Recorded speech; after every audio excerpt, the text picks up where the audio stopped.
વરસાદને કારણે માર્ગોનું ધોવાણ થતા મસમોટા ખાડા પડ્યા છે ત્યારે ઉચ્ચ કક્ષાએથી આ ખાડા તાકીદે પૂરવા માટે સ્થાનિકોએ માંગ કરી છે।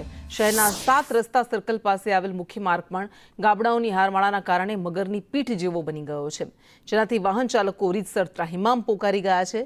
જામનગર શહેરના વોર્ડ નંબર 6માં તિરુપતિ પાર્ક નજીક આવેલ કનૈયા પાર્ક વિસ્તારના લોકો વરસાદ બાદ ભારે હાલાકી ભોગવી રહ્યા છે।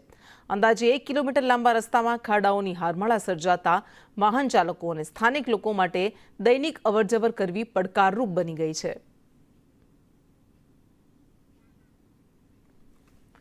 તાકીદે રસ્તા રિપેર કરવામાં આવે, કારણ કે આ રસ્તા તમે જોઈ રહ્યા છો, આવા રસ્તા પરથી વાહન કેવી રીતે ચલાવવા, આ કમરના મણકા તોડતા રસ્તા છે અને લોકો હેરાન થઈ ગયા છે। રસ્તા પર જ્યાં જુઓ ત્યાં ઠેર ઠેર ખાડાનું સામ્રાજ્ય છે અને પરિણામે લોકો ત્રાહિમામ પોકારી ચૂક્યા છે।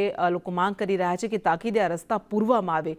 એક વરસાદ પડે અને રસ્તા ધોવાઈ જાય, ફરી પાછા રિપેર થાય, ફરી પાછા ધોવાઈ જાય, તો આમાં તમે કેવી કામગીરી કરી રહ્યા છો, કેવા પ્રકારનું મટીરિયલ વાપરી રહ્યા છો, એવા સવાલ ઉઠે।